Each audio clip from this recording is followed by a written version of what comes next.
इससे करना स्टार्ट कर देंगे और यहाँ पे इनका जो टाइम होगा वो बिल्कुल खत्म हो जाएगा। ये स्ट्रेटेजी बहुत ही ज्यादा गलत है। Hi guys, welcome back. मैं हूं Shan. I hope you all are good and fine. तो फाइनली यार आज की वीडियो में बात करने वाले एमसीक्यू ट्रिक के बारे में। मेरे पास काफी ज्यादा नंबर ऑफ क्वेश्चन आता है आपसे भी कि जी भैया कुछ ऐसा एमसीक्यू ट्रिक बता दे कि जिससे हमारी जो एमसीक्यू सही करने की प्रोबेबिलिटी है वो बढ़ जाए। देखो हम स्टूडेंट को दो कैटेगरी में डिवाइड करते हैं कि एक स्टूडेंट होता है भैया जिन्होंने कुछ नहीं आता, जिन्होंने कुछ नहीं पढ़ा, पर वो ऐसे एमसीक्यू ट्रिक चाह रहे हैं, ऐसी एमसीक्यू की प्रोबेबिलिटी चाह रहे कि जिससे वो कहीं ना कहीं हद तक पास हो जाए। प्लस कुछ ऐसे हैं जिनकी काफी अच्छी तैयारी है पर कहीं ना कहीं वो भी छोटे मोटे 2-3 एमसीक्यू में अटक जाते हैं और they are try to find the correct answer of the MCQ. तो यार मैं आपको यहाँ पर जो है वो 3 इंपॉर्टेंट ट्रिक बताने वाला हूँ, ठीक है, और साथ में 2-3 चीजें और बताएंगे, पर 3 इंपॉर्टेंट ट्रिक ऐसी होगी कि जिसकी हेल्प से आप एमसीक्यू अगर आपको लग रहा है ये नहीं आता पर आप उसके करेक्ट आंसर की तरफ बिल्कुल डेफिनेटली मूव हो जाएंगे। तो ज्यादा टाइम वेस्ट करते इस वीडियो को स्टार्ट करते हैं। तो भाई as you all know MCQ में होता क्या है, एक क्वेश्चन आपका आता है और उसके आपको नीचे मिलते हैं 4 ऑप्शन, ठीक है। देखो अगर सपोज करो कि आपके 50 एमसीक्यू आने वाला है एग्जाम में, ठीक है, आपके एग्जाम में जो है वो 50 एमसीक्यू आने वाला है। First thing you have to see कि यहां पर जो आपके 50 एमसीक्यू होंगे उनमें से सबसे पहले आपको कौन सा एमसीक्यू करना है। मतलब मैं आपको बताता हूं, काफी बच्चे क्या करते हैं, आपकी जो ओएमआर शीट होगी उसमें यहाँ पे आपको गोले फिल करने पड़ते होंगे, ठीक है, सर्किल फिल करने होते हैं। तो आपके 50 एमसीक्यू होंगे, 40 एमसीक्यू होंगे, इस डिपेंड अपॉन कि आपका कौन सा सब्जेक्ट है। सब्जेक्ट वाइज भी एमसीक्यू चेंज हो रहे हैं, किसी में 40 आ रहे हैं, किसी में 50 आ रहे हैं जो आपके एग्जाम होंगे। तो एक चीज मैं आपको बता देता हूं कि सपोज करो आपने पहला क्वेश्चन पढ़ा, दूसरा पढ़ा, तीसरा पढ़ा, चौथा आपको नहीं आता, ठीक है। पहला आता है, दूसरा आता है, तीसरा आता है, चौथा नहीं आता, पांचवा आता है, छठा नहीं आता, ना सातवां, ना आठवां और ना नौवां, ठीक है। हमें 1 2 3 और फिर 5 क्वेश्चन में आता है। काफी बच्चे क्या करते हैं, 1 करेंगे, 2 करेंगे, 3 करेंगे, ठीक है, 4th पर अटक गए। इसे करना स्टार्ट कर देंगे और यहां पे इनका जो टाइम होगा वो बिल्कुल खत्म हो जाएगा, ठीक है। देखो एमसीक्यू में सबसे बड़ी बात क्या है, हमें टाइम मैनेजमेंट करना पड़ता है, ठीक है। यहां पर अगर 50 एमसीक्यू है और वहां पर अगर आपको 90 मिनट दिया गया है तो एक एमसीक्यू पर आराम से 2 मिनट भी नहीं है, ये लगभग आपका 1 मिनट 45 सेकंड या 1 मिनट 40 सेकंड के आसपास ही आपका टाइम है, ठीक है। ये आपका जो टाइम है ना ये पूरा 2 मिनट भी नहीं है। तो यहां पर हमें टाइम को मैनेज करना है। अगर आपको एक एमसीक्यू पर भी 2.5 या 3 मिनट लग गए तो ये मान लो कि एक एमसीक्यू 2 एमसीक्यू का टाइम ले गया, ठीक है। तो हमें क्या करना है, सबसे पहले हमें वो देखना है कि हमें कौन सा एमसीक्यू आता है, कौन सा नहीं आता या कौन सा आता है, उनको प्रायोरिटीज करनी है, ठीक है। ये चीज भी ट्रिक्स में आती है, ठीक है। अगर आपको यही नहीं पता कि एमसीक्यू करने किस तरीके से है तो फिर कितना भी पढ़ लो कुछ नहीं। कुछ टॉपर बच्चे होता है कि जी भैया हम तो पूरी तैयारी करके गए हैं, सारा पढ़े गए, पर लास्ट में क्या हुआ कि हमारे जो है 50 में से बस 30 ही एमसीक्यू हो पाए और बाकी के जो हमारे एमसीक्यू थे 20 एमसीक्यू वो छूट गए। वो क्यों छूटते हैं, इसलिए छूटते हैं क्योंकि आपको सीरियल वाइज करने की आदत होती है, सबसे गंदी आदत है। आपको क्या करना है, जब आप क्वेश्चन करें 1 2 3, चौथे पर अटक गए, इस पर सर्कल लगा ले या फिर इस पर टिक लगा ले कि जी ये वाला हमने जो है वो छोड़ दिया, या फिर इस पे पॉइंट लगा ले, मतलब कुछ भी ऐसा अपनी तरफ से एक कोई चेकलिस्ट कर ले कि हाँ ये आता है, ये छोड़ा, ये आता है, ये छोड़ा, ठीक है। नेक्स्ट की तरफ बात करते हैं।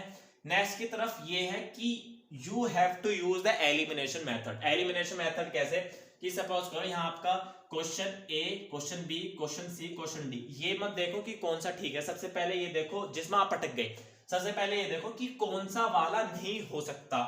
अब सपोज करो ये वाला क्वेश्चन है, देखो जो आपको क्वेश्चन आते हैं वो तो कोई बात नहीं, वो तो आते हैं, वो तो हम सही करेंगे, बट जिनमें हम अटक गए, जिनमें कंफ्यूजन है, उनमें सबसे पहले एलिमिनेशन लगाओ, ठीक है, एलिमिनेशन लगाओ। एलिमिनेशन से क्या होगा कि you are try to eliminate. Suppose करो ये आपका एक क्वेश्चन है, इसमें 4 ऑप्शन आपके आ गए, अब आपको लग रहा है कि डी तो कहीं से कहीं तक नहीं है तो इसको हमने एलिमिनेट कर दिया, हटा दिया। फिर आपको लग रहा है कि सी जो है वो होगा पर उसकी प्रोबेबिलिटी इतनी नहीं है, मतलब अगर आप एमसीक्यू दोगे देखोगे तो खुद से आपको पता चल जाएगा। तो यहां आपकी प्रोबेबिलिटी जहां 1/4 थी, ठीक है, वहां आपकी जो प्रोबेबिलिटी है वो 1/2 आ गई, ठीक है। मतलब आपको यहाँ पे इन दोनों में से कोई एक चूज करना पड़ेगा और जो आप इन दोनों में से कोई एक चूज करोगे यहाँ पे थोड़ा सिंपलर हो जाएगा एज कंपेयर टू इनमें, ठीक है। ये चीज आपको ध्यान में जरूर रखनी है। तो पहली क्या होगी, दूसरी हमारी एलिमिनेशन होगी। तीसरी हमारी क्या है कि अगर आपको इसमें कोई नन ऑफ दीज मिल जाए, ठीक है, नन ऑफ दीज मिल जाए या आपको यहाँ पर ऑल ऑफ दीज मिल जाए तो वहां पर आपका काम आसान हो सकता है।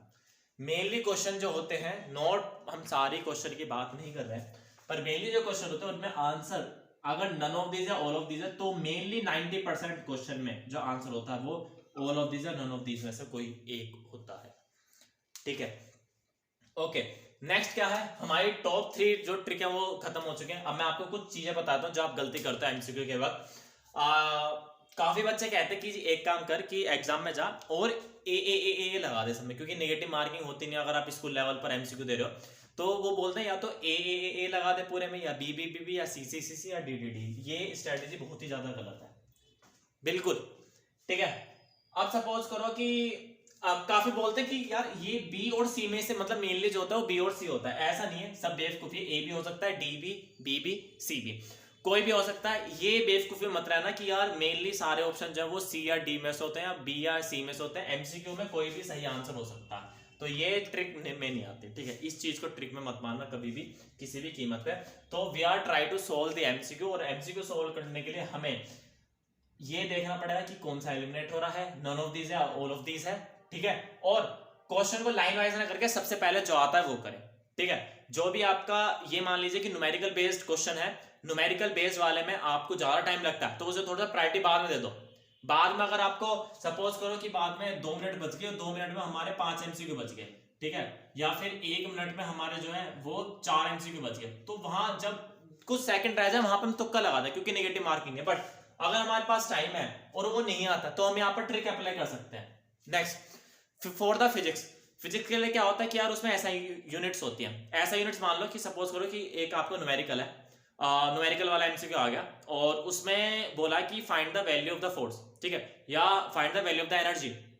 या तो आपको वहां पे एनर्जी निकालनी है, या आपको वहां पे फोर्स निकालनी है, या आपको वहां पर करंट निकालना है। तो सबसे पहले ध्यान रखना कि इसमें आपको ऐसा यूनिट देखनी है, इसमें आपको ऐसा यूनिट देखनी है। ऐसा यूनिट कैसे कि सपोज करो 4 ऑप्शन है और मैंने बोला कि यहाँ पर आपको जो है करंट निकालना है, ठीक है, find the value of the current. तो ये देखना ए बी सी डी में से ऐसा यूनिट किसकी एम्पियर है, क्योंकि एम्पियर करंट के ऐसे यूनिट होते हैं। सपोज करो ऐसे भी हम देख सकते हैं, इसमें एम्पियर एम्पियर एम्पियर और इसमें दे रखा है जूल, ठीक है, तो जूल तो होगी नहीं किसी भी कीमत पे, करंट की ऐसा यूनिट एम्पियर में होगी, तो यहाँ पर भी आपका एलिमिनेशन मिल गया। फिर यहाँ से मैं एलिमिनेशन लगा दे कि भैया सी नहीं हो सकता, ए या बी में से कुछ होगा, ठीक है, तो इसमें भी हमारा एलिमिनेशन लग सकता है इस तरीके से। तो या you are try to solve, ठीक है, हमें बस ये देखना है चीजों को कि हम कैसे सोल्व कर पा रहे हैं। अगर आपकी बिल्कुल भी तैयारी नहीं, अगर आपने बिल्कुल भी कुछ नहीं पढ़ा है तो you should try these strategy so that you can score good marks in your exam as well. ठीक है, और बाकी वीडियोस हम गो थ्रू कर रहे होंगे, बाकी वीडियोस हम अपलोड कर रहे होंगे, you just need to be checkout, और होपफुली आपके मार्क्स जो है वो अच्छे आएंगे, आपके बोर्ड एग्जाम आप सही तैयारी कर रहे होंगे। और you have to go through for the NCERT, ठीक है, मैं ऑलवेज बोलता हूँ और अभी बोलो, एनसीईआरटी का जितना अच्छा गो थ्रू करे उतना ज्यादा बेनिफिशियल रहने वाला है आपके लिए। और हम वीडियोस तो अपलोड कर रहे हैं day by day. So I hope video आपको अच्छी लग रही है। वीडियो अच्छी लगी तो एक बार लाइक करें और चैनल पर नहीं तो सब्सक्राइब करें। और ऐसी ऐसी ट्रिक्स अगर आपको और जाननी है तो कमेंट करके बताइए, ठीक है, कमेंट में सारे पढ़ रहा हूँ लगातार, और यू शुड ट्राई दिस, ठीक है, जिससे आप अपने एमसीक्यू में काफी ज्यादा स्कोर कर सकते हैं, चाहे आप अपने स्कूल लेवल एग्जाम में, चाहे कॉलेज लेवल में हो, चाहे आप कहीं भी किसी भी लेवल में, ठीक है। So thank you so much, bye bye, take care, good bye.